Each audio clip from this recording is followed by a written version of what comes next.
सद्गुरुदेव एक दिन रात्रि में कोठरी में कपाट बंद करके भजन कर रहे थे। कुछ देर पश्चात उन्हें निद्रा आ गई। आँख खुली तो उन्होंने देखा कि पूरी कोठरी में प्रकाश फैल गया है और कोठरी की सब वस्तुएं दिखाई पड़ रही हैं। सद्गुरुदेव के योग की यह प्रारंभिक अवस्था थी।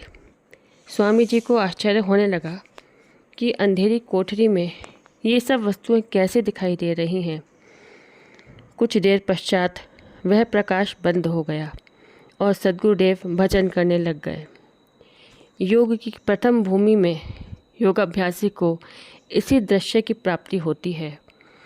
सद्गुरुदेव ने अष्टांग योग नामक ग्रंथ में इसकी चर्चा की है। साधकों को यह अवस्था तब प्राप्त होती है जब चित्त की वृत्ति शांत हो जाती है। जो ब्रह्म विद्या के योगाभ्यासी साधक हैं वह इसे पूर्ण रीति से जानते हैं। सद्गुरुदेव इस स्थिति को प्राप्त कर लिए थे, परंतु तब भी उन्हें यह शंका हो जाती थी कि जो अनहद सुनाई देते हैं वो कान द्वारा सुनाई देते हैं और जो पंच तत्व हैं अग्नि, जल, वायु, भूमि, आकाश वो नेत्र द्वारा दिखाई देते हैं और जो प्रकाश है वह भी नेत्र द्वारा दिखाई दिया है।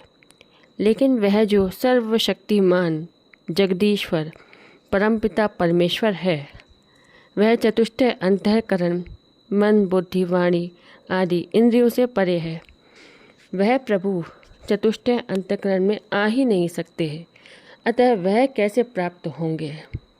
उपनिषदों और सद्ग्रंथों में परब्रह्म को इंद्रियों से परे और प्रकृति पार बतलाया गया है और यह संपुट प्राणायाम, लोम विलोम, मुद्रा आदि योग साधन हैं वह चतुष्टय अंतःकरण के अंदर होते हैं, मन, बुद्धि, वाणी के अंदर होते हैं, जो कि आत्मा के कृत्रिम साधन हैं एवं जिसका फल नश्वर और अनित्य है।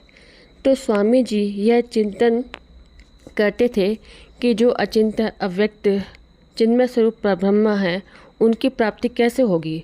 वह कौन सा मार्ग है जिसके द्वारा आत्मा चतुष्टय अंतःकरण से अलग होकर परब्रह्म का साक्षात्कार अनुभव करेगी। इस प्रकार के विचार से स्वामी जी उद्विग्न हो चिंतित हो जाते थे और बहुत दुखित हो व्याकुल होकर अनेक संत महात्माओं के पास जाया करते थे। बोलिए सद्गुरुदेव की जय।